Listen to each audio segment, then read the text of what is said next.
Welcome back to the Perks Recap Podcast. We are back again with Al. As always, it is time to review what happened in week two. Al, you ready for this? Darn right. Quite a week. Lots to talk about.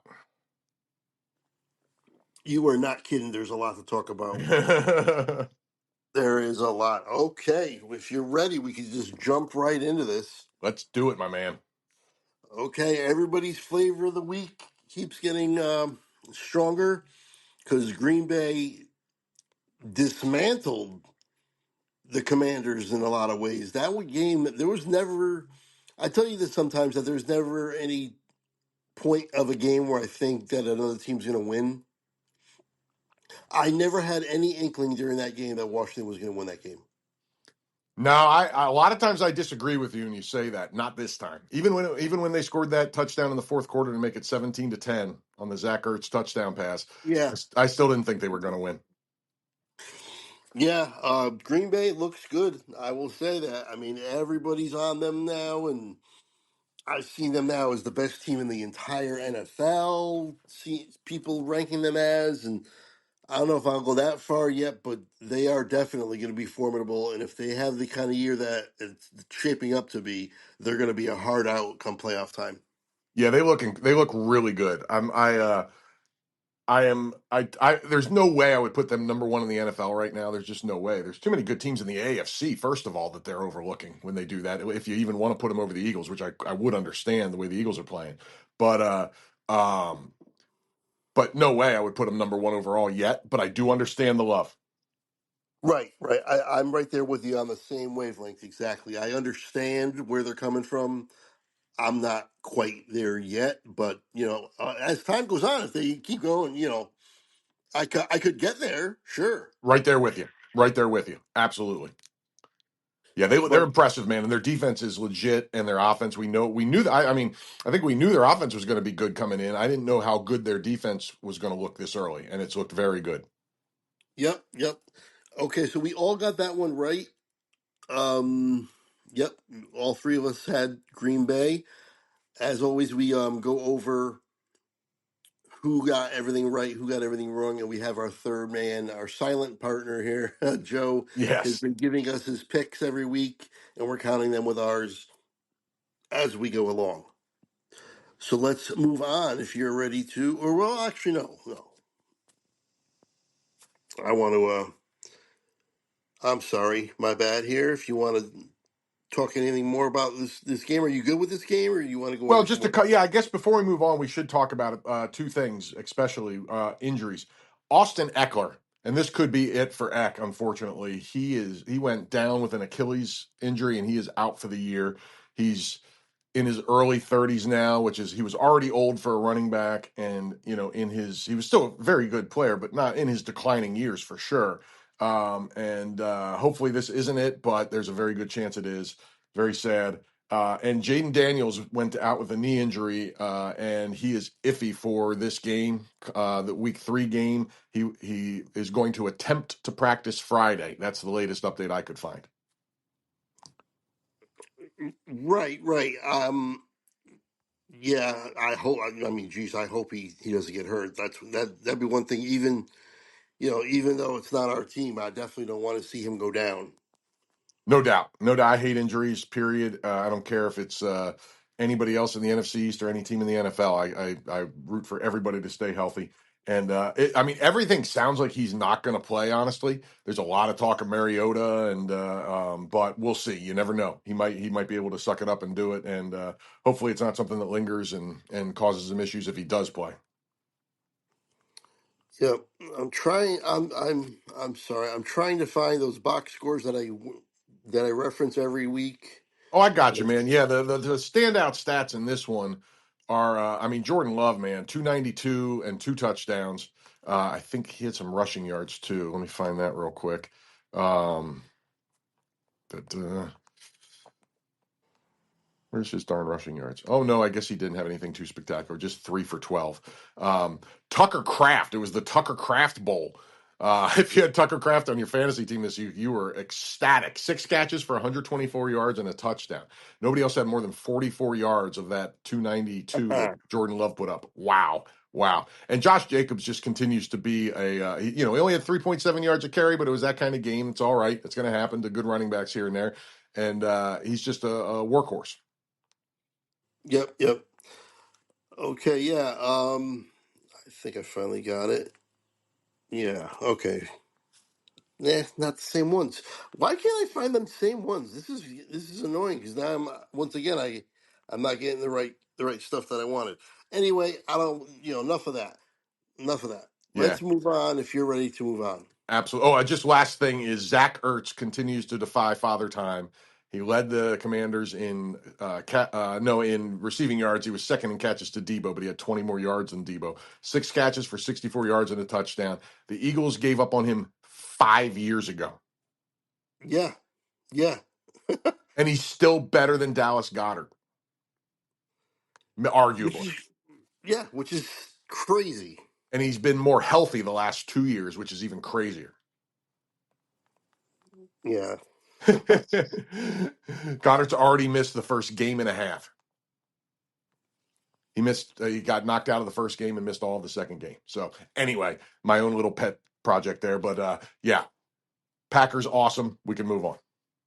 All right. I have the next game. Well, I mean, it's all the 1 o'clock games. I have Buffalo and the Jets up next. 30-10. Buffalo wins. We all predicted it. We all predicted the Jets to do a little bit more on offense. Yeah, They look like complete garbage, and the little mess. Bills. The Bills are they're the Bills. They're gonna be really really good. This was the James Cook game. Josh Allen, who looked like the MVP after week one, his stats took a hit this week because they didn't need his stats. He did what he had to do. But James Cook, there was a joystick jump hop from James Cook, a wonderful run that I'm sure you saw the highlight of. That was Absolutely. just impressive, man. He's a heck of a player. 21 carries for a buck 32 and 2 touchdowns, man. What a beast. What a beast. Yep. Um, yeah, pedestrian game for Allen, and therefore because of that, none of the Buffalo receivers did anything either. Um, yeah, it looks like Fields is another victim. There's a few quarterback victims this week. Yep. It looks like Tyrod Taylor is going to play next week, right? Yeah, he got knocked out with a concussion. I think it was in the third quarter, I believe, and missed most of the second half, if I got it right. He didn't have a good game in the process. I mean, he was 3 for 11 for 27 yards when he got knocked out. Did run 5 times for 49 yards, but my love for Justin Fields is very difficult because he is so up and down. um, Yeah. but the concussion, it sounds like they're prepping Tyrod to start, but hoping that he can pass the protocols. But any more passing the protocols in 1 week is rare. So I'm expecting Tyrod Taylor to start this week. We'll see. And if they win, there's going to be a QB controversy. I don't think so. You don't think there will be a controversy? Or you don't think they'll win? I don't think there'll be a controversy. Tyrod Taylor is 35 years old and a career backup. Justin Fields still has hope, and they paid him. Right, right. Okay. Yeah, that makes sense. That makes sense. No, if Uh, Justin Fields puts up a few, because he played great in week one, outstanding in week one. So if he puts up, let's say, two more games like he played this one, then we can talk in my mind. But I'd be very surprised if the controversy starts that early. okay. Yeah, I can get on board with that. Right on. Makes sense. Let me see here. Okay. Next game to go over. Wow.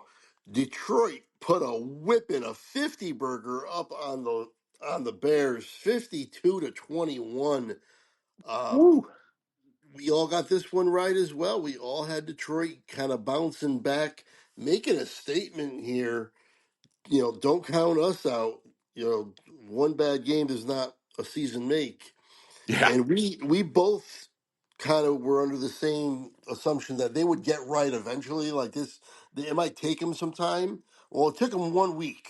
Yeah, yeah. Give it up for the new offensive coordinator. He did not mess around. He had one bad week and then right on track. I mean, as good as anything they did last year. You can't. It's hard to top at 52 points. So what else is he supposed to show us?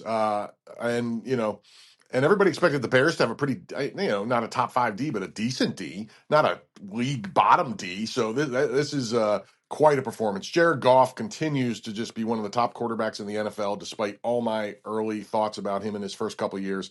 He just keeps being awesome. Five touchdowns. Yeah, 334 yards, 23 of 28. He was accurate. He had good yards per completion, and he threw 5 touchdowns and no picks. You can't ask any more of a quarterback. That's about as good as a game as you're ever going to see. Yep, and Gibbs was averaging almost 8 yards a carry. Yeah. Montgomery was the slacker averaging 5.2.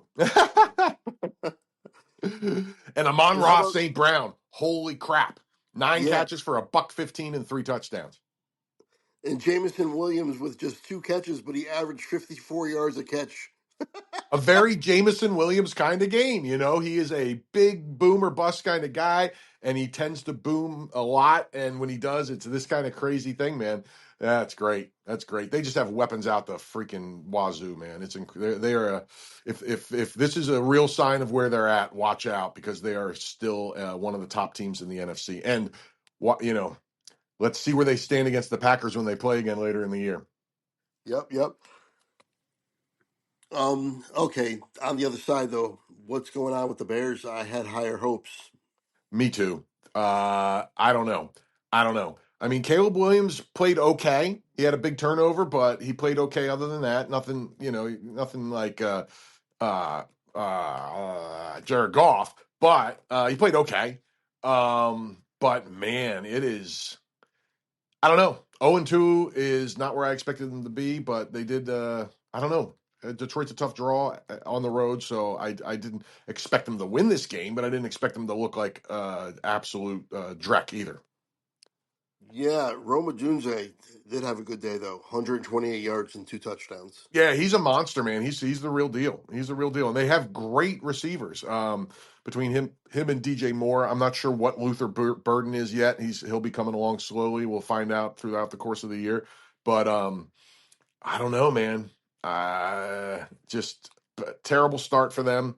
Let's see if they can pull it together. I mean, I believe more in this coach than I did the guy they had the last couple years. So let's see if he can right the ship. Yep. All right. Moving on. Let's see here. Oh, Baltimore 41-17 over Cleveland in the least surprising blowout of the year. 100%. I mean, what else? I mean, there's not a whole lot to say here. This went about as according to script as you can go. Yeah, no doubt. I mean, I think we all had big scores. I forget your guys, but I had 35-13, and I know you guys were in this roughly the same ballpark, and we all undershot Baltimore's score. I don't think anybody had them scoring 41, did they? No, I had 31. Joe had 37. Joe had 37-17. Actually, he was 37-17 he had. Nice. He was So he only was 4 four. points away. Yeah, man. Nice. Nice. Yeah. The only good news in this entire thing, and the only thing I even care to say about the Browns, is they got Quinshawn Judkins signed, and he put up 6.1 yards a carry, 10 for 61. So it looks like they might have gotten a running back. Right. Yep. His I mean, charges were dropped. That whole story about this thing dragging on all year and how he might miss the whole year, greatly exaggerated. The charges were dropped. He is free to play football. yep. Yeah, fascinating tale, long winding road to get him on the field, but they got him there. He started and he played well. Yeah. One thing though, Derrick Henry, 11 carries for 23 yards. We're really weird. Really weird. Well, but look at the stats for this game. Even Lamar Jackson had a very good game with the touchdowns, but the yardage does not look like they scored 41 points. I didn't see much of this game because there were too many other close games to watch. So I was looking at the scoring recap, and they had, I think it was at least one defensive touchdown. Let me find that again here. I know they had at least one. I'm just trying to remember if it was more than that. They only had one interception. Roquan Smith returned a fumble for 63-yard touchdown. So that was one of their touchdowns. And then four passing touchdowns and two field goals. That's how they got the 41. Right, but they were spread out. I mean, I don't even know who that Devontae Walker. Oh, Devontae Walker, yeah. He had two of the touchdowns, but only had 26 yards receiving. Look at the total yards. Yeah, not a ton. Baltimore had 242 total. If you told me they had 242 yards, I would have said they scored somewhere in the 20s at best.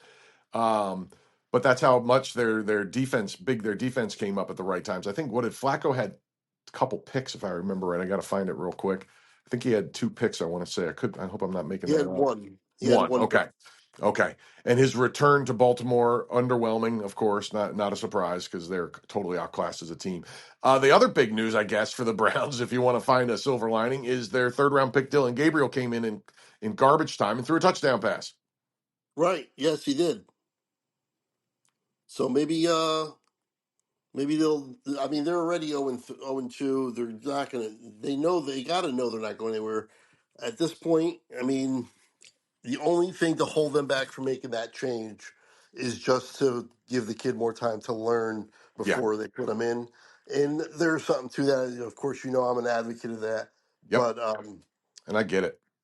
I get it. But you know, I think as soon as he's even close to being ready, he should just go in.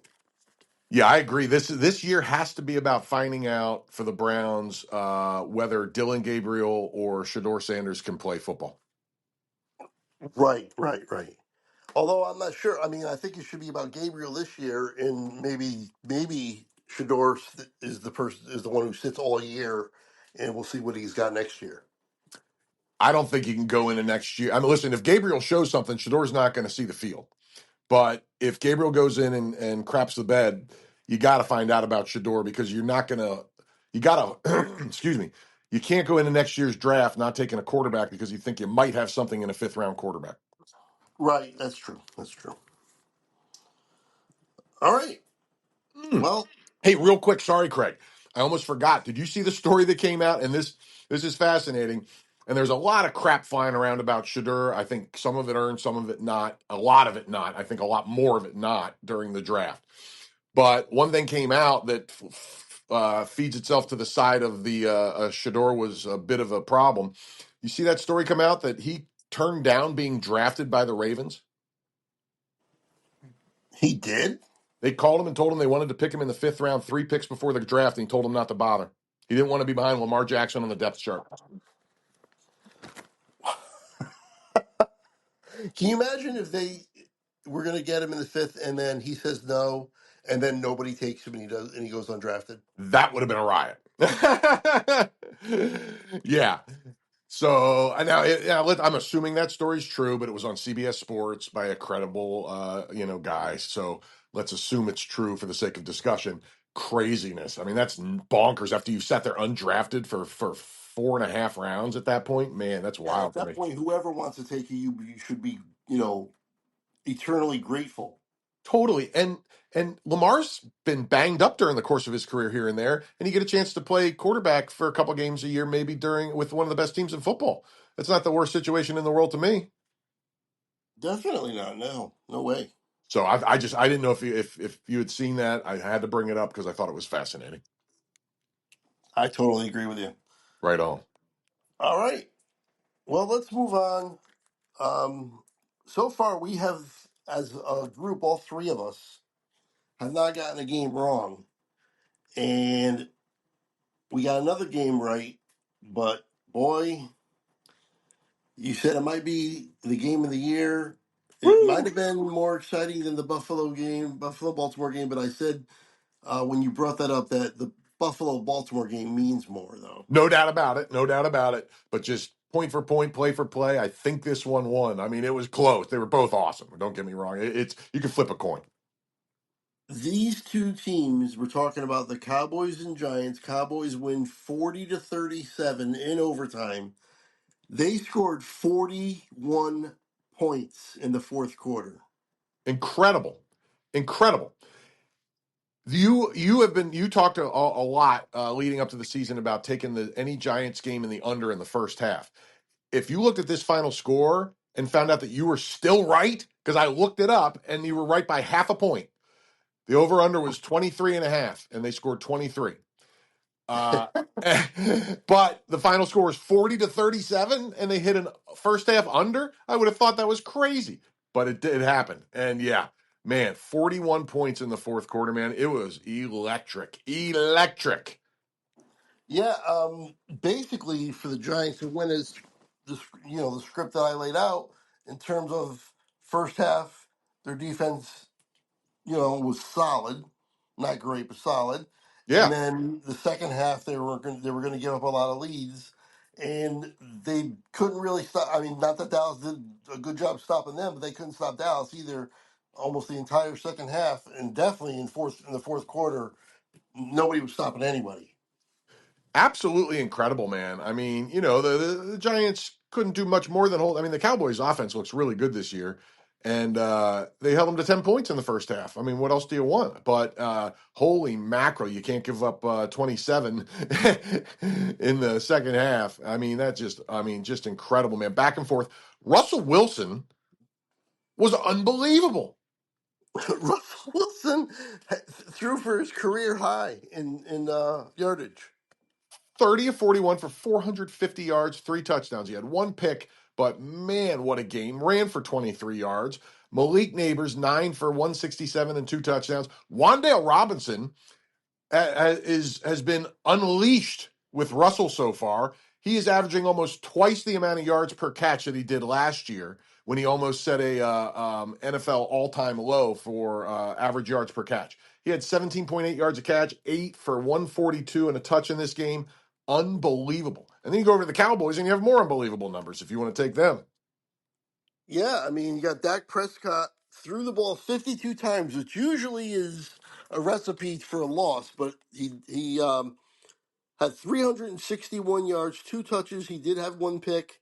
Javante Williams, I don't know what is going on. I'm He blown looks away. he looks really good for some reason. 97 yards, a touchdown on his 18 carries, averaging 5.4 yards a carry.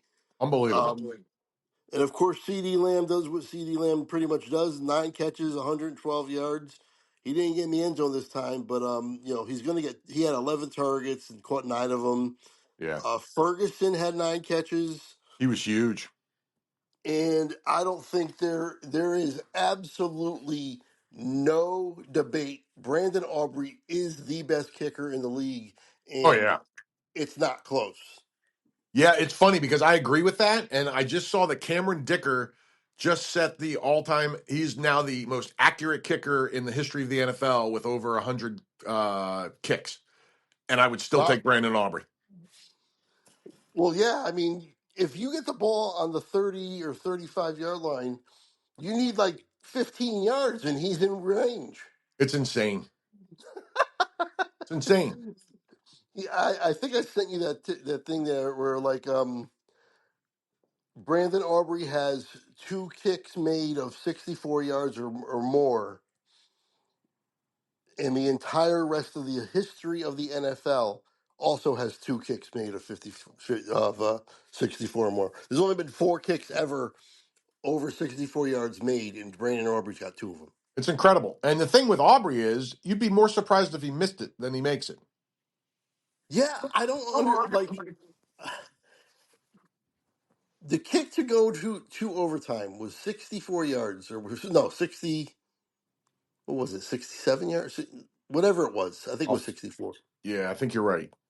I'll find it. Um, and they bring him on the field, and I'm pretty confident. Yeah. It was 64. You're right. And it Yeah, wasn't close.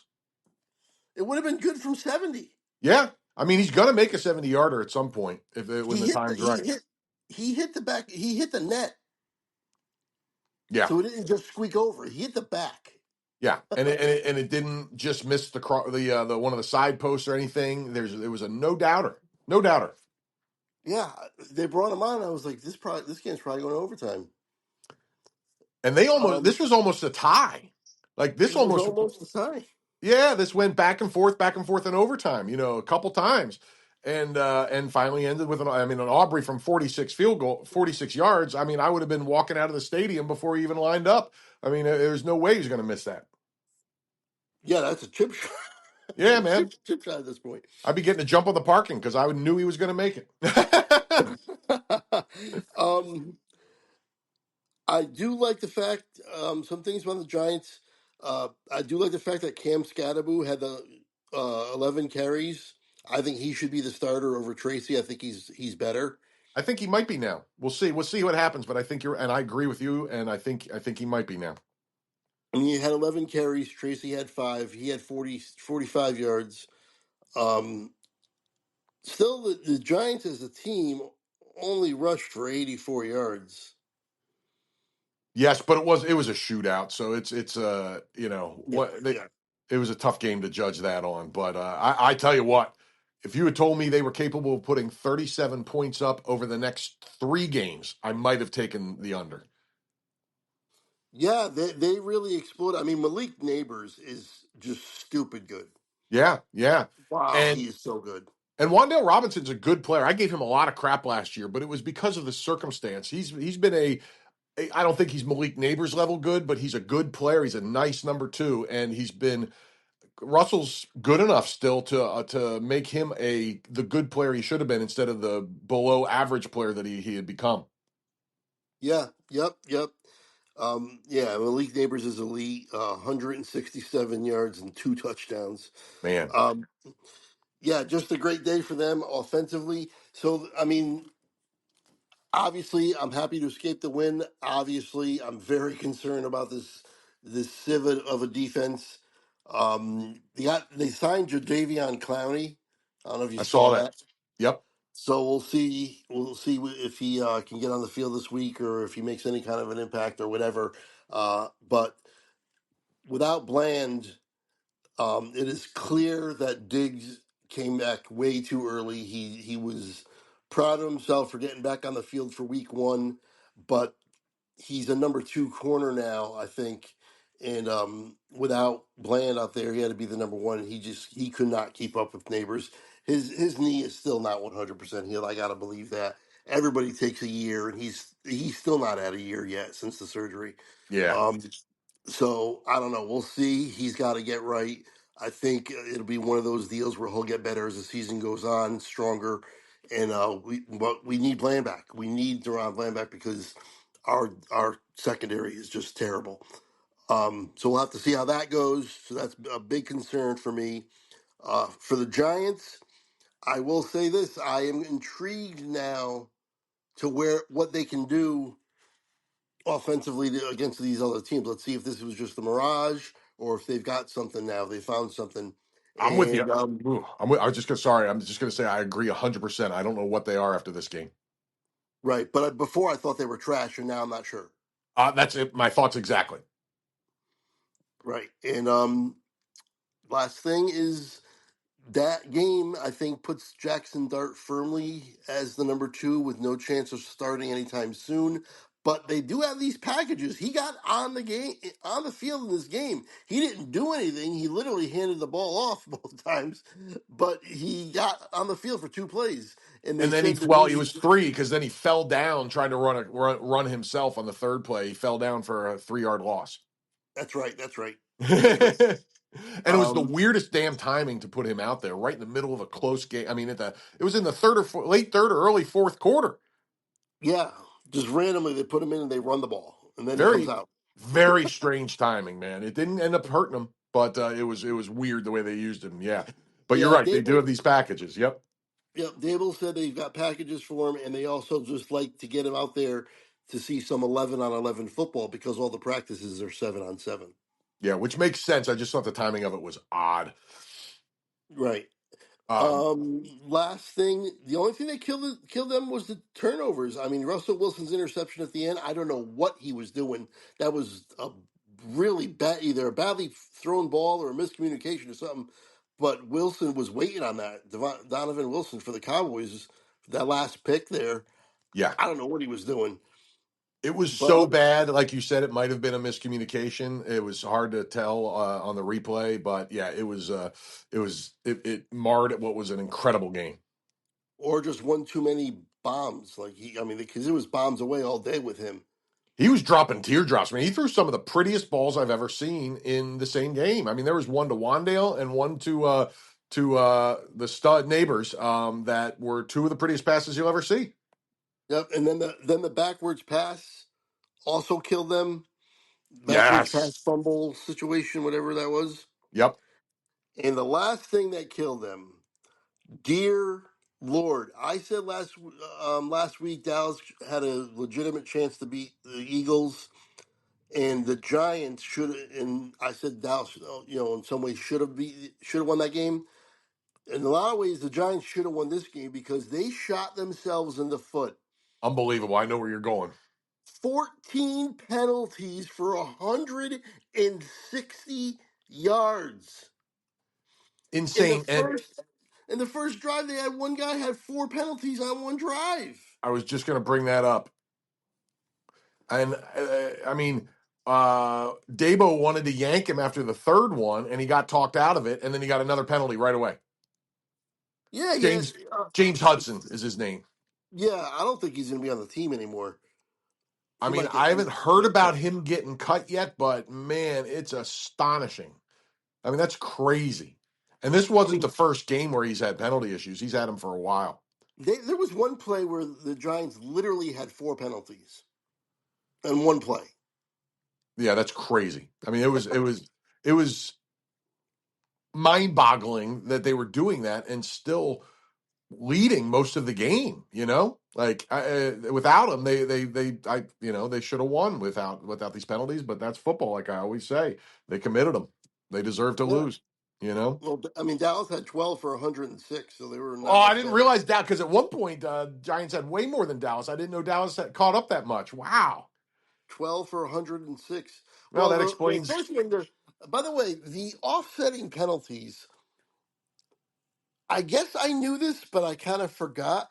The offsetting penalties, if you commit one penalty and the other team commits two, it doesn't matter. It's still offsetting penalties. Yes, it's a strange rule. It also, like, if one team commits a 15-yard penalty and the other commits a 5, it's offsetting.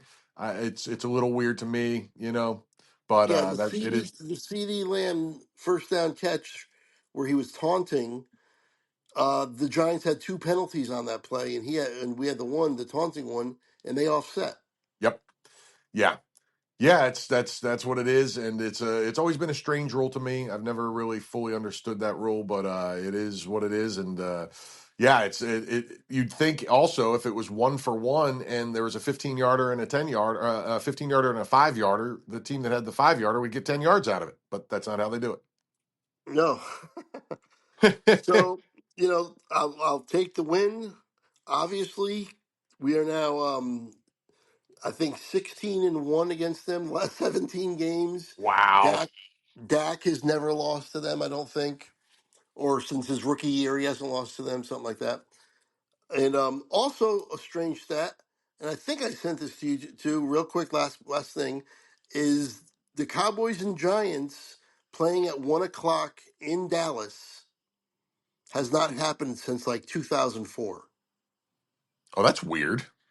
They've always played at 4 o'clock or the primetime game. And even in New York, it hasn't happened since 2004, except two times. I think it was 2016 and 2018, somewhere around that range. At the Meadowlands, they played at 1 o'clock, but both games were originally the Sunday night game and were flexed out. They were late in the year. That's wild. So the schedule would have had them not playing any 1 o'clock games in this series in almost 20 years. That's In almost crazy. 20, in almost because I think it was actually '06, not '04, but somewhere in that range. That's freaking wild, man. I didn't. I don't. If you sent that one, I missed it, and that's crazy. Yeah, that's an East Coast thing that you would think at some point you're going to get a 1 o'clock game, and no. Yeah, and they play every year. I mean, I mean, it could have happened every year in that time. That's wild. Okay, ready to move on? Let's do it. Okay, next game I got here is oh man, this this hurts me fantasy wise. This hurts me football wise. Bengals 31, Jacksonville 27. I actually Oh, picked Jacksonville and thought I was going to win this one. And then Cincinnati pulled it off. So I was wrong. You and Joe both picked Cincinnati in tight games. And you were right. You guys were right on the tight games. We all had them really close. But That's not the story. Joe Burrow, toe injury, turf toe, needs surgery, and is out 3 months. That was my MVP pick. Man, that's just tough. I mean, it stinks because he's such a fun player to watch. He's so good, and yeah, it's just terrible news for every fan of football, and certainly for the Bengals. Yeah, we'll see what Jake Browning can do moving forward. But man, I mean, that's just a killer. It, I mean, Jake Browning did throw the ball 32 times, had 2 TDs. He threw 3 picks as well, but he did orchestrate, the win. And Jamar Chase didn't suffer from it because he had 165 yards and a touchdown on 14 catches. Yeah, he was every bit of Jamar Chase. The thing about Browning, man, is he played a, about half the season in 2023, and he put up a quarterback rating of 98.4. Right. So hopefully they won't be completely dead in the water. Yeah, I mean, certainly he's no freaking Burrow, but there was a lot of like will the Bengals trade for a quarterback? Well, first of all, who are you gonna get? I mean, the best, I guess, if you want to think about Kirk Cousins, but I might rather have Jake Browning at this point. So I think I probably would. I I heard a rumor they might be contacting the Giants for Jameis Winston. Which if listen, as fun as Jameis Winston is, I heard that too. That's crazy. If you want, if you think Jake Browning's 3 interceptions are bad, watch when Jameis does 3 every week for you. Yeah, I yeah. love him. He's fun, but he's a maniac. He is definitely a maniac with the ball in his hand. Um, but you know what though? I don't think Chase's numbers or T Higgins' numbers will go down with him. No, no, no. Browning is a functional NFL quarterback, and more than that, actually. I mean, was pretty darn good. He almost led him to the playoffs, or did. I think they just missed because they had one of those slow starts. But let me pull it up here real quick. I meant to do this ahead of time because I knew we'd get to him eventually. Um, so yeah, in 2023, he led him to a 4-3 record in 7 starts. He had a 70% completion percentage through 12 touchdowns, 7 interceptions, and 7.66 yards per attempt. I mean, like a quarterback rating of 98.4, QBR of 60.1 if you prefer that stat, which is I don't. But what more do you want out of a backup quarterback? I mean, you're not getting more than that out of Jameis Winston for sure. I doubt you get more than that out of Kirk Cousins at this point. I agree. I agree. Um, on the other side, Lawrence was okay. I mean, he threw 2 picks, but he had 3 touchdowns, 271 yards. Solid. ETN was solid, averaging over 5 yards a carry, 71 yards on the ground. Um, they, for some reason, Brian Thomas has not been able to get going really at all. Yeah, I'm And surprised about that. Yeah. last year he was the man. Yep. Different scheme, different coach, and sometimes that makes a difference at first. And I'm sure he's so good he'll break out eventually here. But yeah, I don't know. But I will say this, man: Jacksonville looks like a much better team this year. Much better team, despite this Yeah, loss. Duval. Oh man, I almost spit out my drink, man. That's awesome. Yeah, man. Yeah, good old Duval looks like he's making an impact down there. Yeah, Travis Hunter got a couple passes, got a couple more receptions. Let's see, and then he had a couple tackles on defense as well. Just going through some of the stuff here, and the last thing I'm going to look at here are some penalties, and they were not really all that significant, so I'm not even going to mention it.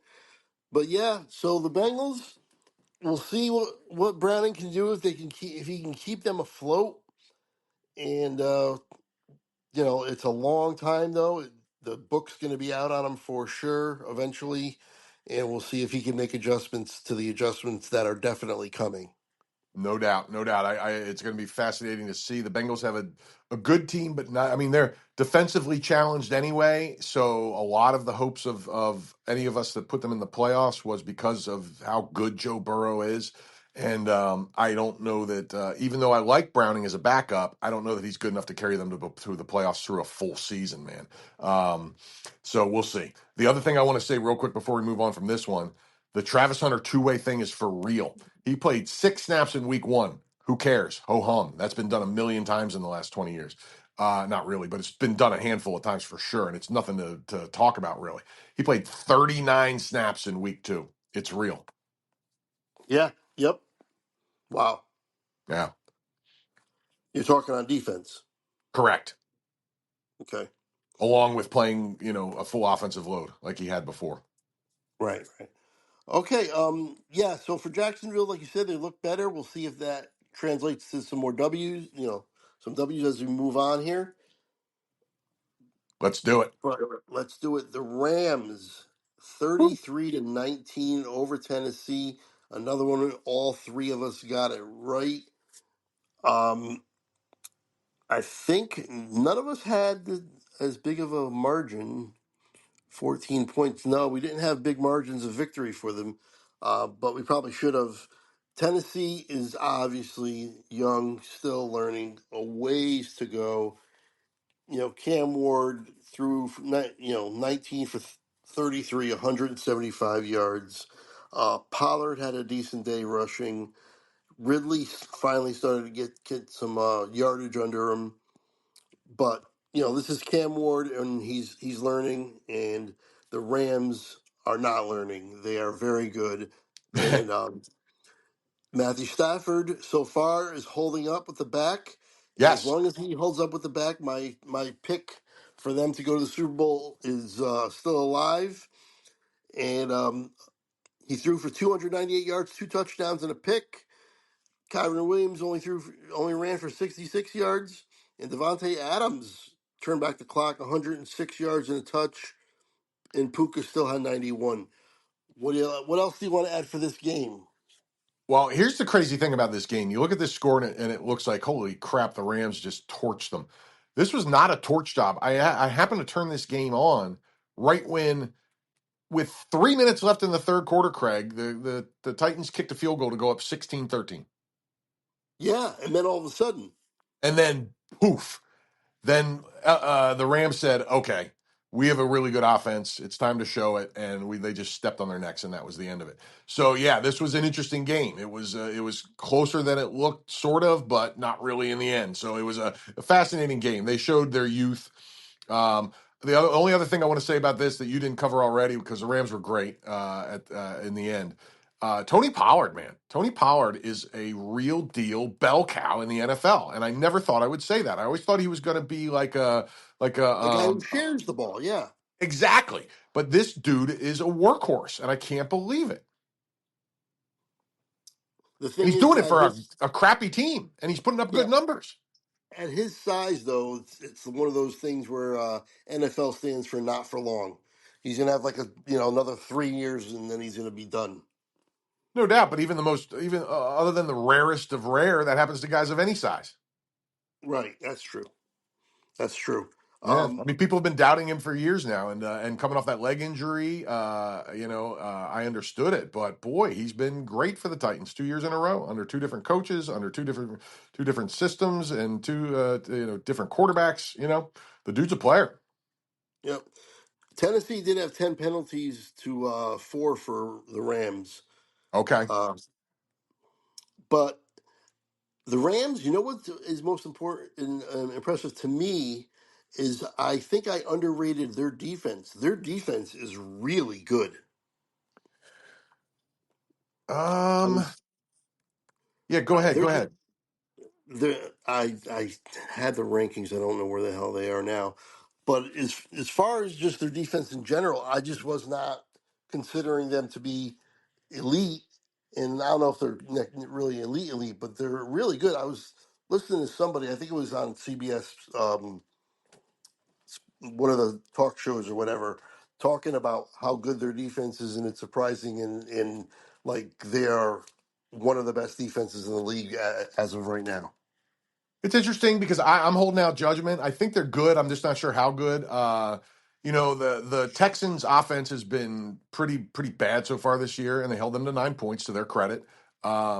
Good team though, so I give him credit for that. I give him more credit for that than holding the Titans to what was it, 16 or 19? 16. Dang it, I just lost Right. my because the Denver Broncos who's we all thought were a top three defense in football just got torched by a team this week that we'll get to soon. And they only gave up 12 points to the Titans. So the Rams gave up 19 points to a really bad team. So I'm not ready to anoint them anything yet. Right. Yep. Yep. But Let's you might see be here. right. I'm just not sure yet. I'm just checking real quick. Bear with me for 1 second here. Well, for yardage allowed, I mean, not that again, it's 2 games, but they're fourth, Yeah, and again, one of those games is against a bottom five team in the league. So, and the other and team, they're also tied for second for in sacks. yeah, now that's impressive. Right. So we'll see. I was considering them to be not bad, probably more like a top 12 defense in that range, something like that. And it Mm-hmm. seems like maybe I was a little underestimating them so far, but apparently it's a surprise to some, but not to everybody. Some people had them pretty high already, and I didn't realize. Right on, right on. Yeah, I'm curious to see where it pans out throughout the season. Yep. I think they're But they're I'm just good. saying I'm with not that, sure if they're great. yeah, but if that offense is as good as we think it is, and Stafford can stay healthy, and if that defense is surprisingly good to us, then look out. Yeah, no doubt, no doubt, Because we know the coaching's in place. mm, no doubt about that. Oh, I almost forgot. Speaking of coaching, did you see that? He broke his leg, right, or broke He, his he tore his tore his plantar Achilles. fascia.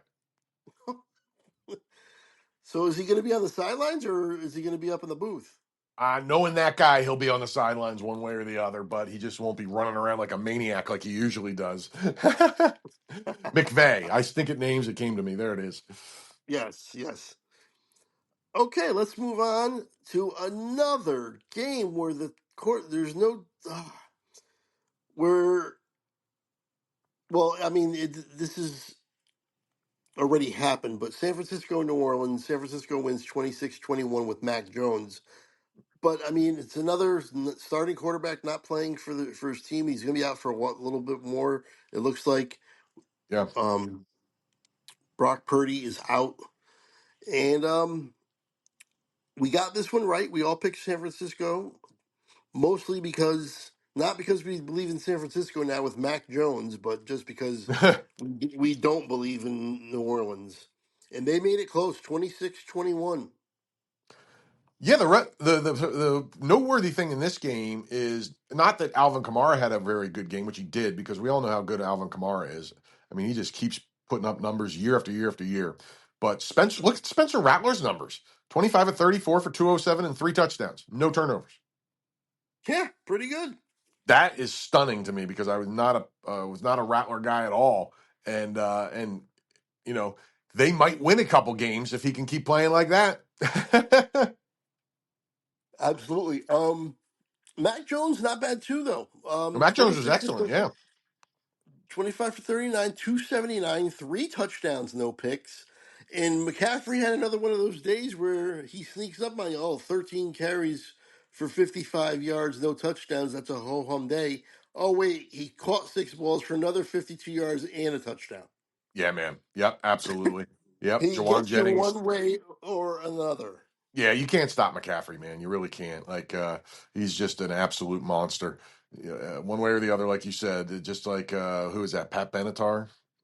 Yeah. No, or Blondie. No, it's Blondie. One way or another, Get you, he's going to get you, get you, get you, get you, get get you. you. Yeah, Nice. if you hold him on the ground, he's going to kill you through the air. And if you really, every time they drop back and you really focus on him in the air, he's going to run all over you. Yep, absolutely, absolutely. Yeah, no, and Mac Jones was outstanding.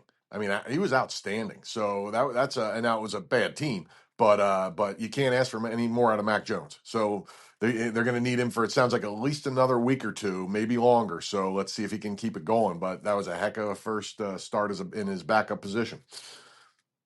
Absolutely, totally agree there. Um, Olave had a decent day. Um, Penalties were not a factor here, so I'll go get out of that. Yeah, good day. Juwan Jennings, I think you mentioned already, 89 yards and a touchdown. Yeah, And great game. Pearsall, 56 too. Okay, so we'll see what the future holds. New Orleans, of course, we were very down on, but we'll see what happens with Rattler if he's going to play like that. Maybe they'll get another couple wins that we're not expecting. I don't expect pick them in any game this year. Yeah, I mean, I would, maybe now I'm inching towards doing it maybe a little more because of what Rattler did this week, but it's still going to be a very surprising thing to pick them. It would have to be a home game against somebody like the Titans or I can't think the Browns, somebody like that. And without their They schedule have in the front, they have the Giants coming up. and I have to reevaluate. I have to wait. Now, my thoughts of the Giants are on hold after last week. Right, right. Yeah, if that offense shows up, then they're gonna be New Orleans. Yeah, man. I don't know what to make of the Giants after last week because they looked awful in week one and they looked great in week two. So let's see. By the way, I meant to mention when we were talking about the Giants, Abdul Carter being the next Lawrence Taylor is currently on hold. Dak Yes, it Prescott, is. he dropped back he dropped back 52 times in that game and he was silent. One tackle the whole game. No pressures, no hurries, no nothing. Yeah, yep. Um, yeah, yeah. And also, Dallas signed Tyler Smith, extended him, which is really good for them. And a rare Dallas move doing it ahead of the curve. Yeah, and they got to just sign Aubrey now too. I would just sign him. Oh yeah, I mean they're gonna, and they have never paid their special teamers, so that's gonna break the mold for them to do it. And but there's never been a more obvious situation to do it in the history of the NFL. That's a kicker you cannot let go. Absolutely not. He's a difference maker. He is. He's the best kicker I've ever seen, and it's not even close. I would rather Yeah, have him than that's any what's. kicker in the history of the NFL. I mean, that's what's crazy is I'm hearing some of that from people as well, and out of nowhere, just I don't know. It's weird that coming into the year, everybody thought he was really good, probably the best kicker in the league, and after 2 weeks, now I'm hearing best kicker of all time. Yeah, listen, I Like, thought that before coming into this year. This guy's blown me away since the day he walked into the NFL at 28 years old or whatever he was when he made his yeah, he was a debut. soccer player. Yeah, man, it's freaking bonkers. It's nuts. It's nuts. Because Mike Francesa, who I'm sure you know, Oh yeah. um, was going over the game, and he said it too. He's like, this guy is literally the best kicker I've ever seen, and the best kicker in the history of this league. Yeah, man. I mean, he's got to do it for a few more years to go down as the all-time great, but I've never seen anything like this. Never. Yeah, it is crazy. It is bonkers, like you said. It is. Okay, enough gushing over Brandon Aubrey. I could do it all day. Love it. Um, okay. New England over Miami. We all got this one right as well because Miami's a train wreck, but not as much of a train wreck as we thought maybe. 33-27, a high scoring game. We all had it on the lower side. I mean, Joe had 27-17, but still that's not 33-27. And me and you both had lower scores. I No had the doubt. lowest. But we all picked New England, so we were right on that. Miami, are they as bad as we've been thinking? Are they a little better than we were giving them credit for? What do you think? I don't know, man, because I'm still not sure how good the Patriots are. I don't know that they're that good. So the fact that they hung within a score of the Patriots doesn't mean a lot to me yet. Um, They you were know home too, though. yeah, correct, and the Patriots got smoked by a Raiders team that got destroyed in week two. So I don't know where they stand. So I'm not sure. I still think they're pretty bad. I don't know that they're in there with the Titans and the Browns and the Saints and whoever else you want to lump in that category.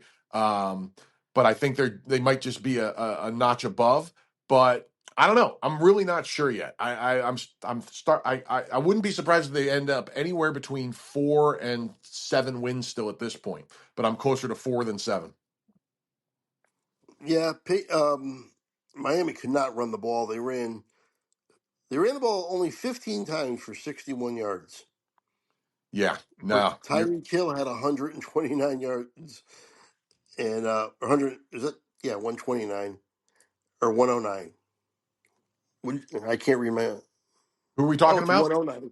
Tyreek Hill, 109. Oh Sorry. yeah, yeah, yeah, yeah. Tyreek can still play. He's got all kinds of issues, but on and off the field. I mean, when you're that good of a player and you're not voted one of like teams vote for like 11 team captains anymore, and he wasn't one of them. Yeah, I know. It tells you a lot. Now, Yep. Achan, by the way, has become McCaffrey light in a sense because you cannot stop him. 11 carries for 30 yards sounds awful, but he had 8 receptions for 92 yards and a touchdown. Yep, he got him through the air. Yep. Jalen Waddle also had a decent day, has had a touchdown as well. And listen, Tua can still throw the ball. I mean, 26 for 32, that's pretty damn accurate. 315 yards, 2 touchdowns. He did have the one pick. But, I mean, that's not a terrible game out of Tua. And if this is the kind of offense we're going to see, they're probably a notch above those really, really bad bottom feeders. I still don't think they're very good, but they might be a little bit. I mean, I was thinking they were in there with those bottom feeders, with the New Orleans I and the was too. Cleveland. I don't. I'm thinking they're probably a little above them. Yeah, I think they're the what did we had the whole thing about the muck a couple last year or the season before, I can't remember.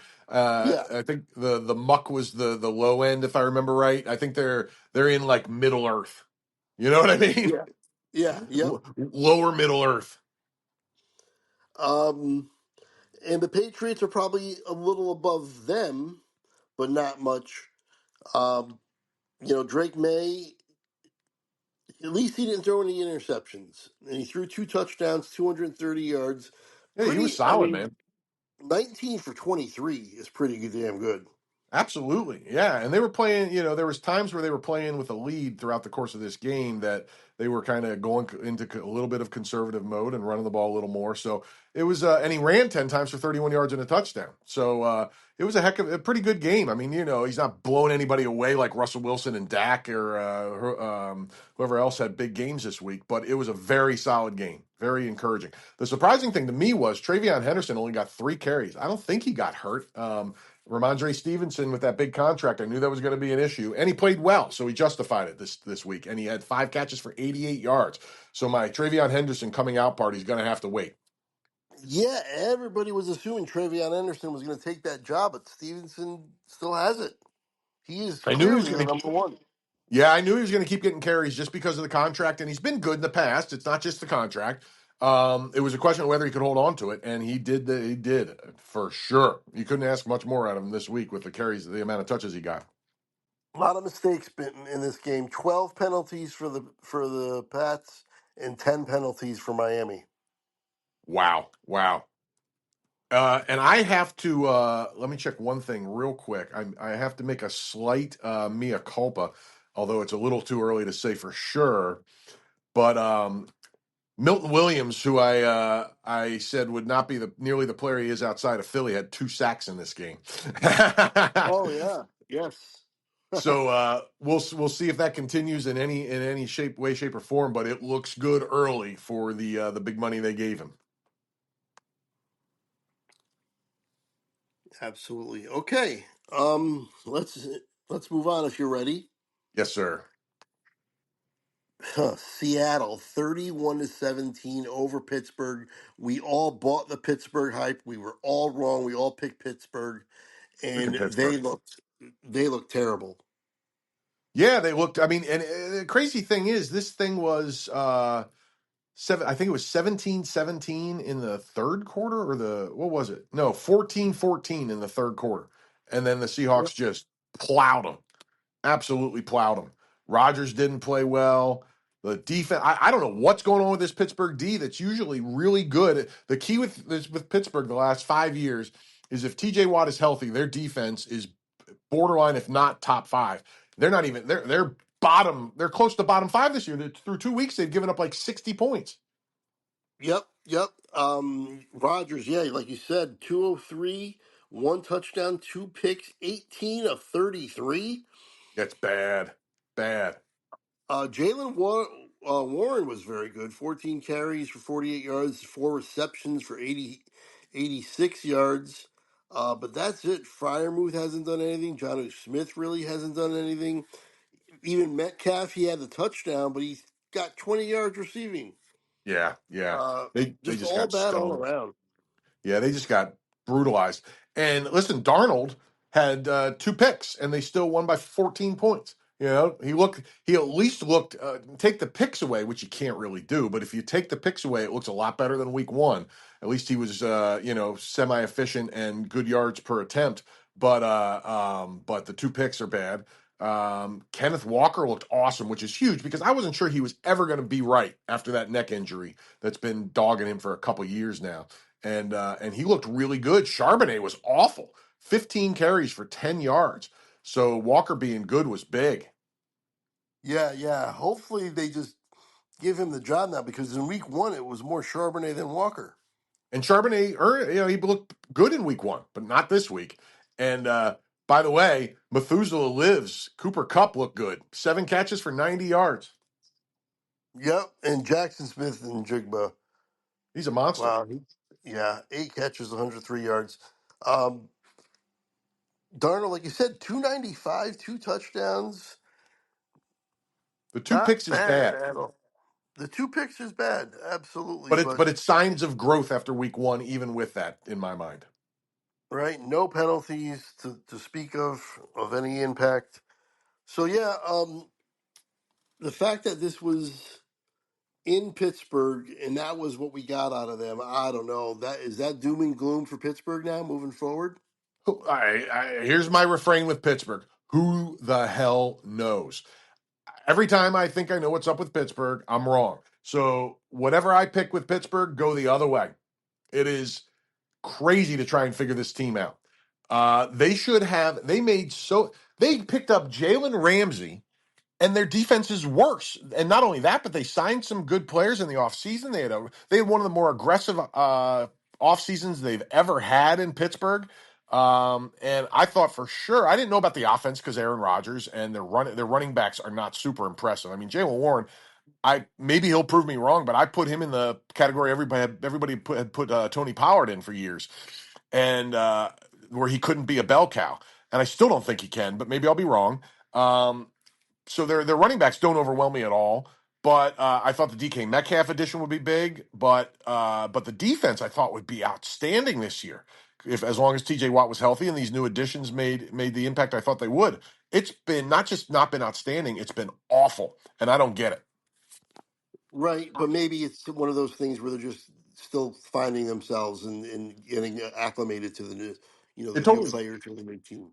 That could be it. And it's listen, the Steelers. One thing you can almost always count on with the Steelers is they have very good defenses under Mike Tomlin. So especially when TJ Watt is healthy, and he's been healthy. So I don't know, man. Let's see what happens here. The Steelers are impossible to figure out for me. Right. I believe in the coaching and like you said, Mike Tomlin with the defenses. So I think it will get better as we go. It And has to. it might just be one of those situations where they just need some time. I agree with you. It has to. They're not going to give up 30 plus points a game all season. There's no way. Right. Okay. Let's move on to another game we all got wrong. Colts over Broncos 29-28. What is going on with the Colts? Oh Danny my God. Dimes. The renaissance of Danny Dimes continues. He did it against a team that everybody thinks is a top. At the least, everybody thought the Broncos was a top 5 defense coming into this year. Some people thought they were the best defense in football, and he torched them. 23 of 34 for 316 and a touchdown. Ran for a touchdown. Jonathan Taylor 25 for 165 yards against the Broncos D. Are you kidding me? Tyler Warren 79 yards. Pierce Welcome to the NFL, 68. Tyler I, Warren. I mean, just right down the line, everybody had a good day. Um, really distributed the ball well. Four catches, 6 catches, 2 catches, 4 catches, Yeah, just really just played really, really well. Danny Dimes. My Amazing. goodness. I can't believe it, Craig. I cannot believe it. I thought he was probably better than he showed in New York because it was such a bad time to be playing in that organization. You had to, everybody's a little better than they showed when they were there, but not this good. No way. Torch the Broncos good? No way. I can't believe it. Can't believe it. By the way, Jonathan Taylor also had 2 catches for 50 yards and a touchdown. He had 215 yards and a touchdown. Oh my God. They overcame 11 penalties as well. They had 11 Wow. penalties. I mean, Denver had 8 penalties and actually more yardage against them penalized. But either way, so the penalties were a factor in this one for sure. Um, but Bo Nix, he had 3 touchdowns and 1 pick. He didn't throw for a ton of yards, 206. He had some support with the running game. I mean, Dobbins had 76 yards on 5 yards, over 5 yards of carry. Yeah. Um, Franklin out of nowhere, 89 yards and a touchdown. Yeah. And RJ Harvey has kind of not really been a factor. He had a really good week one, not a really Right. bad week two. That's true. He did have a good week one. But Yeah. yeah, week two, he was like non existent. Yeah, absolutely. Is there something And going on with Bo Nix as well for his health? not that I know of. Let me look that Oh, up. I okay. didn't catch that. If you're right, you could be right. I just didn't catch it. But Jury. either way, Bo, I'm not maybe seeing it is anything. okay. Maybe it is a little bit of a sophomore slump for him. And I said that was a possibility, but I thought their defense was so good that they would be able to overcome it. And right up until the end, I thought they did. And then right, Absolutely. It's absolutely. I mean, just the Colts are the biggest stunner in the league, arguably on the positive side so far. I'm blown away by the fact that they're 2-0 and the way they've done it. I mean, with the quarterback. Yeah. Danny Dimes, are you kidding me? I mean, this is incredible. This is nothing short of astonishing. Wow. So they're 2-0. Denver's 1-1. I don't. We got to see. This is still early. These teams. Well, we can have totally different feels and thoughts on these teams as the season goes on. But right now, I don't know what to make of Denver. I don't know if Bo Nix is having the sophomore slump, and I guess you got to believe in Indianapolis at least for right now. They're I playing mean, really well. they just beat a team every one of us put in the playoffs. So yeah, I gotta believe for now. Until further emerges, I am a Colts believer. Yep. All right. Oh, by the way, the Seattle game with Pittsburgh, I actually picked that as my upset. I picked Pittsburgh. Oh We got it all. We all got it wrong, and that was my upset pick. yeah, good one, man. Good one. Yep. Okay. Let's see here. Arizona and Carolina. Arizona wins 27-22. We all got this one right. Um, wow.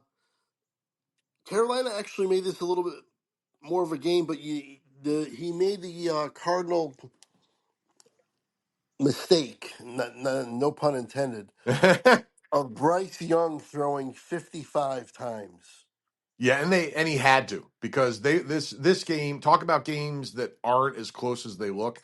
The Cardinals were up 27-3 with 9 minutes left in the third quarter. Yeah, yeah. But they ran the ball for 49 yards total. Yeah, and listen, Two, this was just one of those games where there was no reason for them to run the ball because they were down mega points well, early even and when they did, they often. couldn't do it. It was 19 carries for 49 yards. That's 2.6 yards a carry. Yeah, that's brutal, brutal. Yeah, man, Uh, bad, bad. Tet McMillan though, he looks like he's a keeper. He's the real deal. 100 yards on 6 catches. Yeah, welcome back to the Wow. NFL, Hunter Renfro. Yeah, the ghost of Hunter Renfro, 2 touchdowns. How about that? And Chuba Hubbard with a touchdown as well through the air. Yeah, he made up for Bryce his Young bad day had on the ground. three. Yeah, he Bryce Young had 3 touchdowns, but he had and in 1 pick, but he threw the ball 55 times to get over 300 yards, 328. But that's just too many, and we know what. that spells. That's doom and gloom right there when you throw the ball that much. Yeah, well, and again, they had to. I mean, that was all garbage time stats. That means almost nothing. It really does. Yep. And the Cardinals kind of just took care of business here. They were the home team. We all picked it, like I said. Kyler Murray just Their did enough, but not nothing crazy. their Same stats are thing. wildly unimpressive, Craig, for a team that won.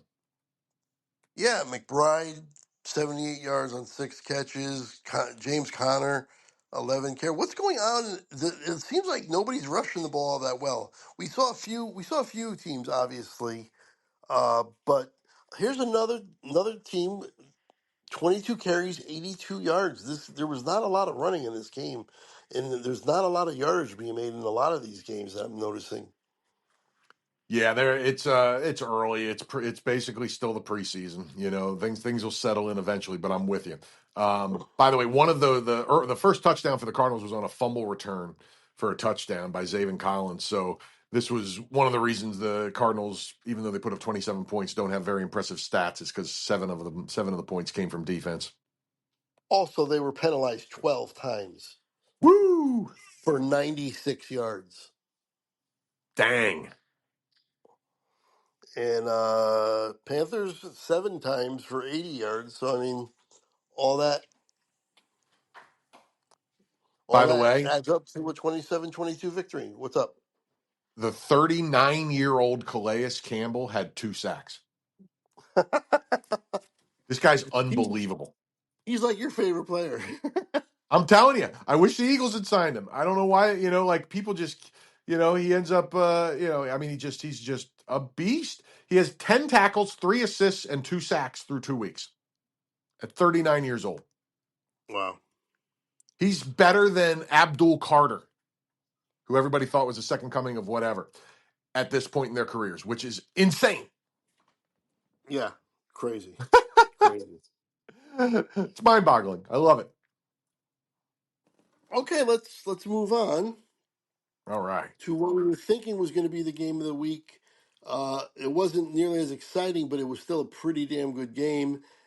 Your Eagles got the job done, 20-17, and me and you got this one right. Joe actually got this one wrong,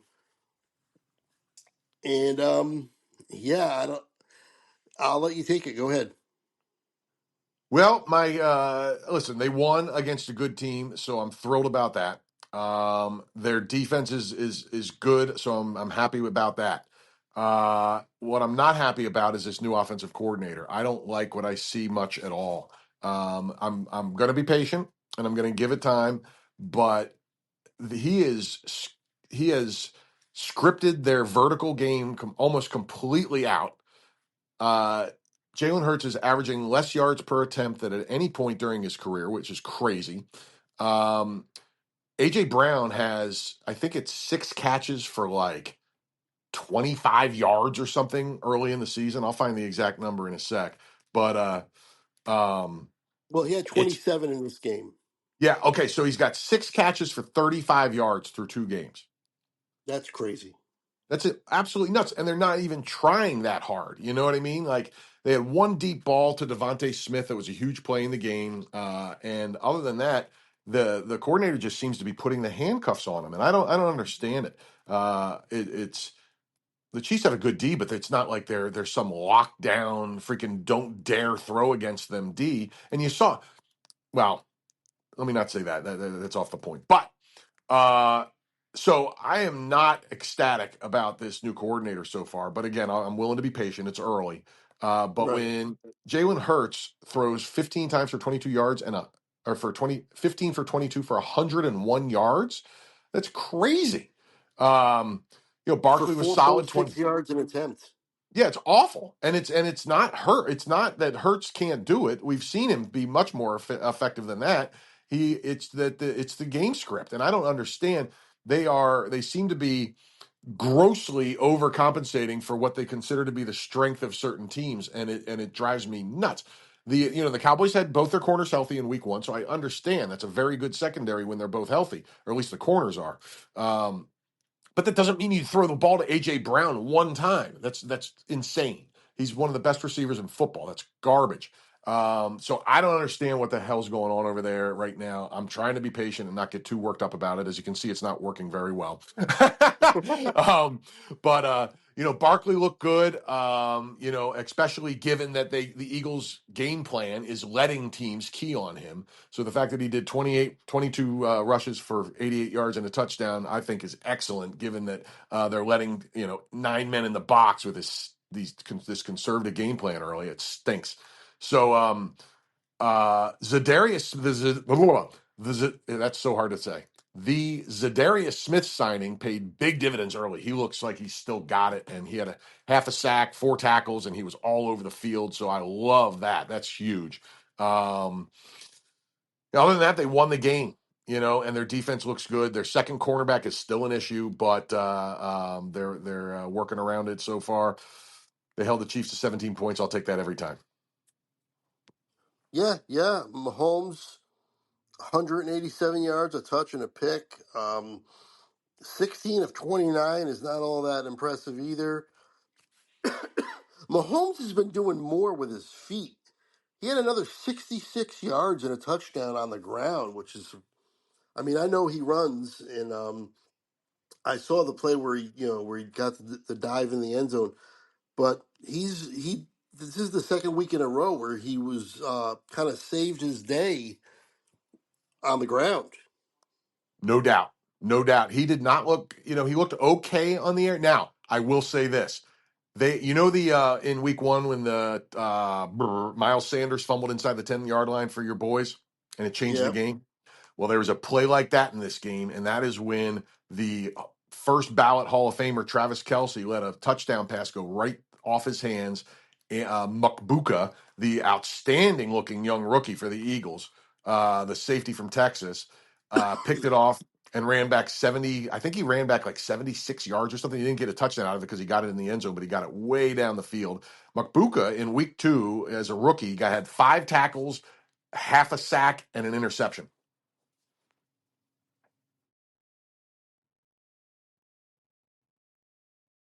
Yep.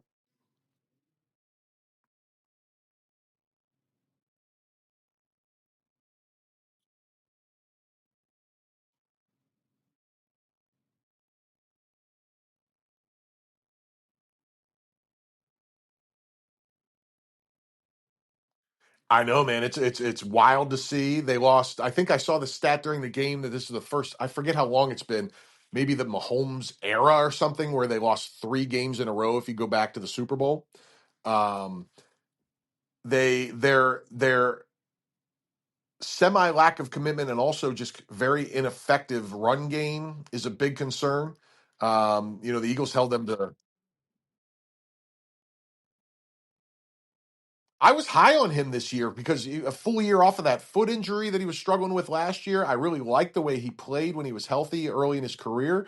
Kareem Hunt outrushed him this week, in with less carries, and he outrushed him, by 9 yards with 2 less carries, and neither of them were that impressive. So, yeah, I'm not sure what's going on there. They're now. I will say who they play in week 1. Do you remember off the top of your head? I'll find it very quickly if not.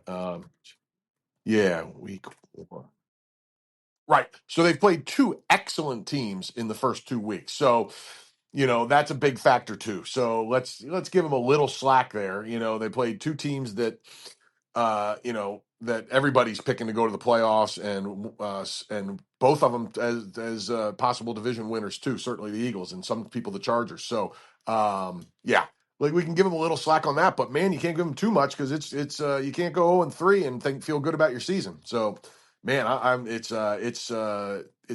pull up your pants and figure out what's going on time for the Chiefs, man.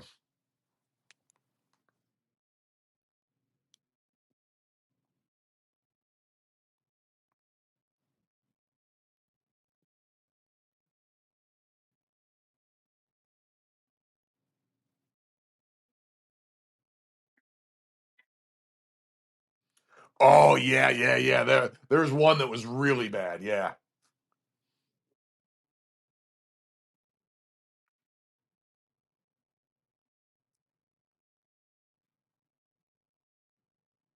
I don't understand how they can't see it. It's right down the line.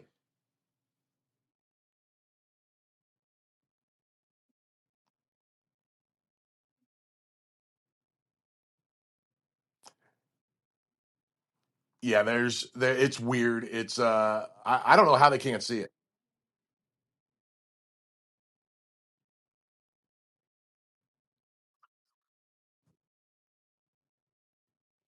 It doesn't make sense because they have a clear shot right down the line, and the worst one was when their tackle went off uh, on the one, and he was like second from the outside of the line. It was easy to see.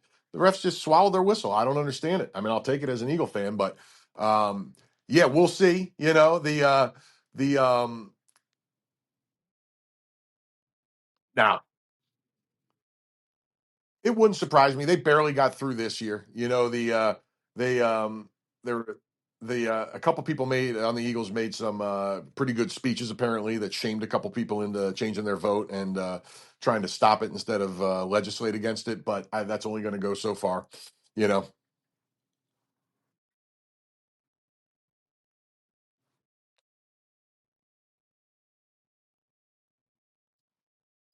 I'll tell you another problem that's happening too is the refs are starting to spot the ball against the Eagles. There were a couple that where they clearly made a first down this time and they marked it a couple inches short. So it's working both ways.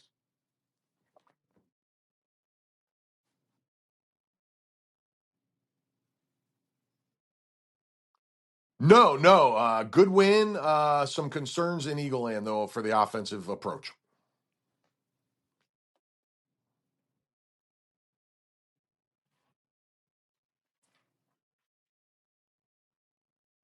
And you even said take the Falcons because Joe picked it, and we both should have listened because the this one was I was doing really well this week until the primetime games, and then I went 2 for 3 in the primetime.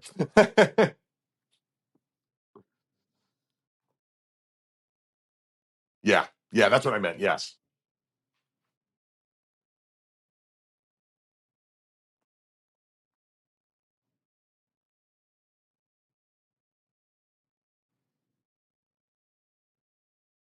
no,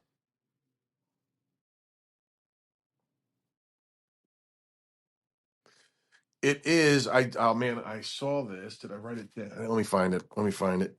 I saw this. I should know this. Oh, it's Carson freaking Wentz.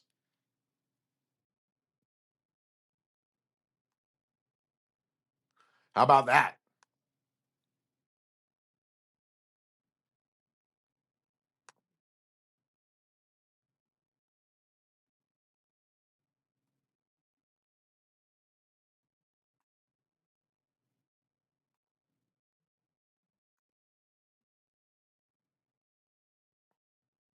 He's out. He was on the IR.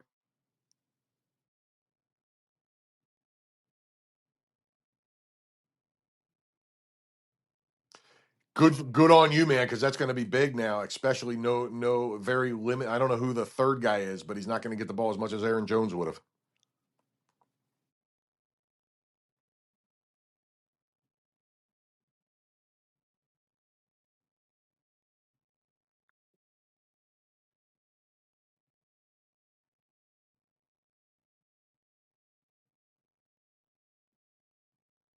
Yeah.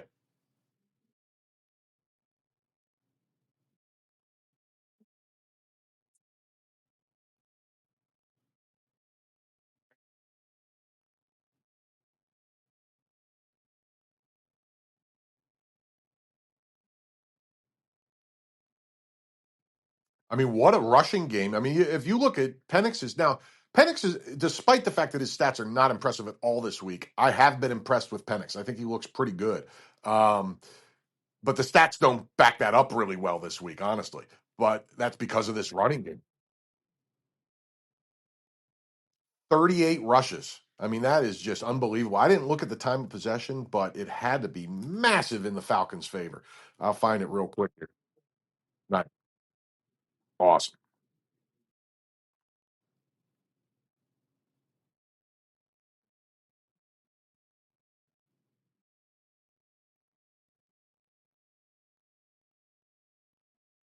And there you go. There you go.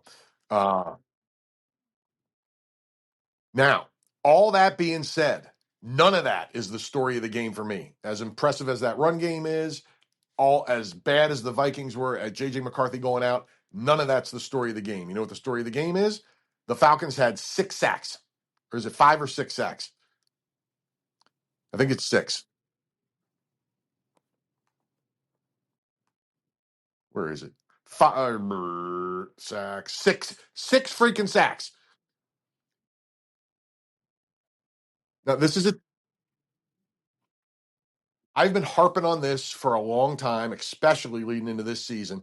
And I found that stat when we did our, I think, the season preview that where they have not been higher than 23rd, and that was an anomaly in sacks in the NFL. Mostly they finished between 28 and 32 in the league in sacks since 2020. And if they have a pass rush, this team is for real.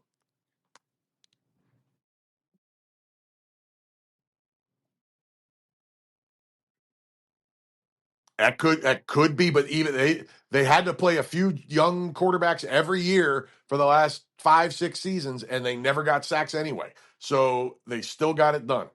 And let's see, because their first round, 2 first round pass rushing draft picks, Jalen Walker and James Pierce combined for a sack and a half. That's huge. Their free agent addition, Leonard Floyd, had a sack. So just between those 3 guys, they had 2.5 sacks. So we'll see if it's. I don't know. I don't know if there's 6 games a sack or 6 sacks a game. Good in the long run. I doubt it. But that's the JJ McCarthy young quarterback element coming in, I'm sure. But they are better than they have been for a long time. And if that can continue in if they can just be 15th in the league, it's 8 spots better than they've been in 6 years.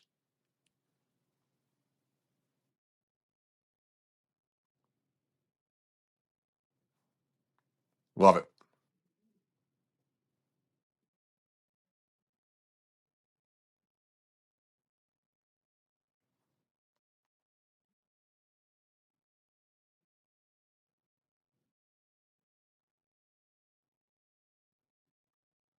Yep.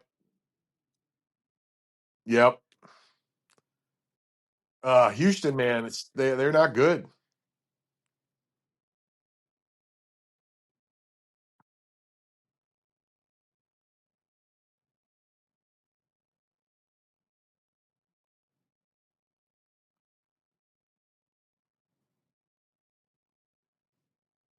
Yep.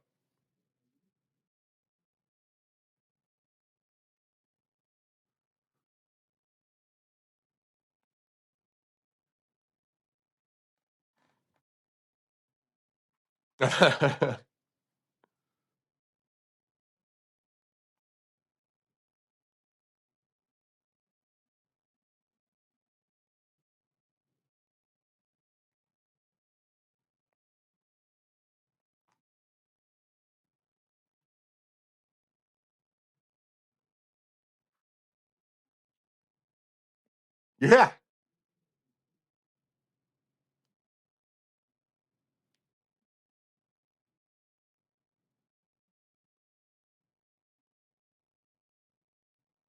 Yeah, man. I mean, Tampa is impressive. It's going to be, I think it's a 2 team race in the AFC or the NFC South between them and Atlanta now. It's going to be fun to see who's better there. Did clearly pick the Buccaneers coming into the season, but if Atlanta's pass rush is real, we might have a real race. The Texans, I don't know. I mean, listen, I know why they're not doing well. It's because they didn't address their offensive line. Their offensive line stinks, and the rest of the team is pretty good. I don't know how much to blame CJ Stroud given the offensive line woes, but I mean, he's certainly not playing awesome. You can't say he's playing great. Um, it all comes down to that offensive line for me, and they and everybody else in the world knew it, and they didn't do anything about it. So I don't know, man. I don't know what they were thinking. I don't know how they're going to fix it during the course of this season. They took 1 second round offensive lineman who, if he isn't a player, they're screwed. So I don't know, man. I am getting lower on the Texans by the second. I mean, if I could switch my pick right now, I take the Colts over them in this division.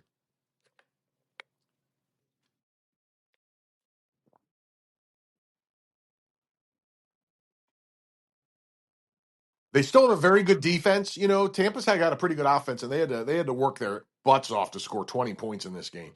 So you know, they're yes. So they're going to win some games just because of defense. Not every team they're going to play is going to be as good as Tampa Bay. So they're still going to win some games. I think they're still roughly a 500 team, but they start, you know, they're starting 0-2 isn't going to help them any. And I just don't see a lot of help, hope on the horizon for their offensive line situation.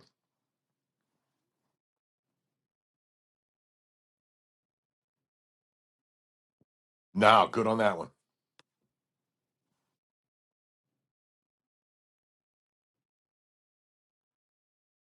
Okay.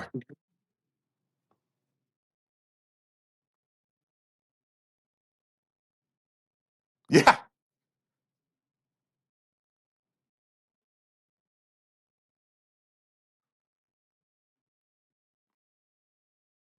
absolutely.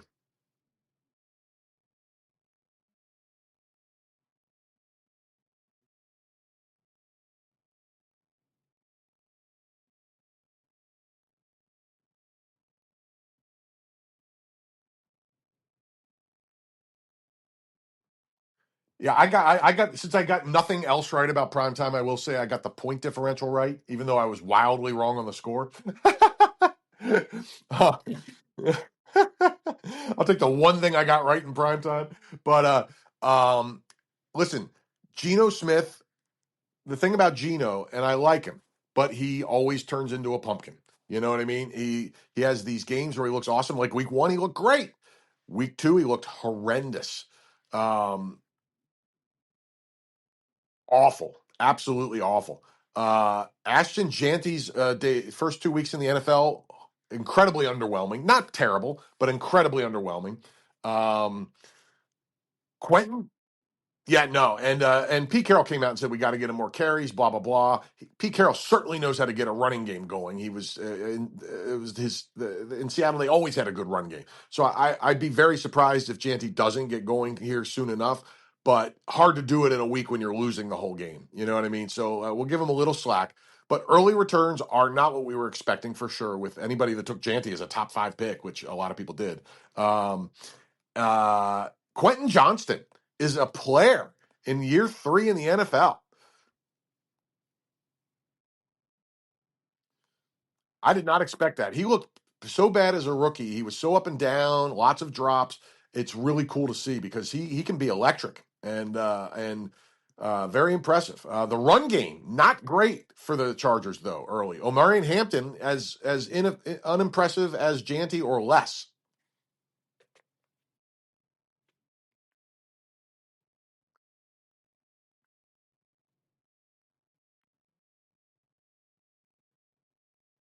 Oh,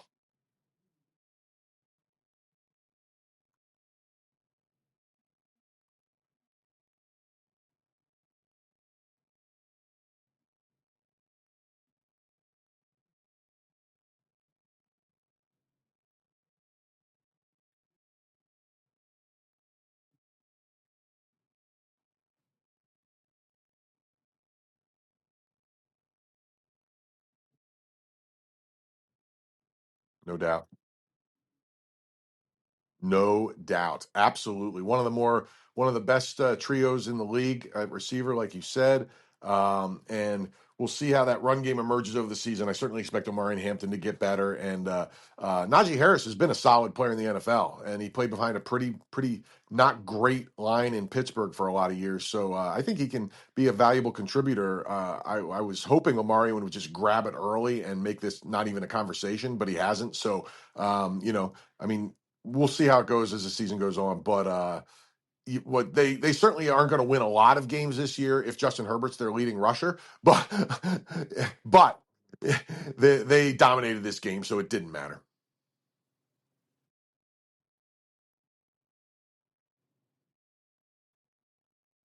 Agreed. Agreed. No, they're for real, man. They are for real.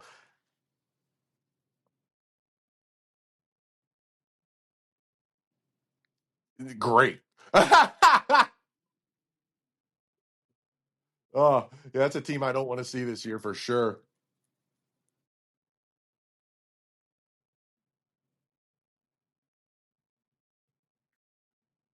Abso-freaking-lutely. Agree 1,000%.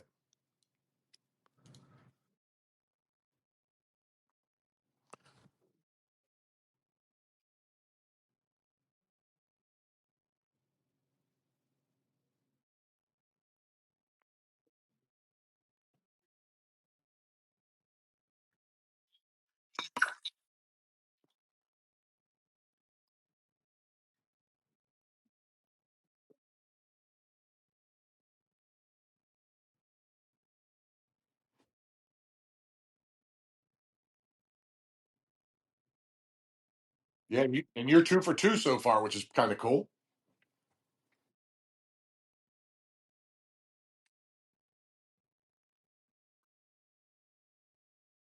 Totally, man. Totally. Yes.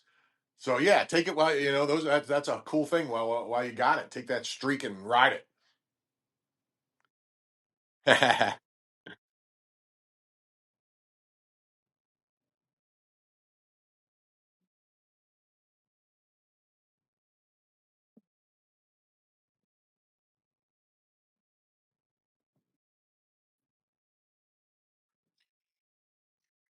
Nope. Ready for the week 3 preview, my man.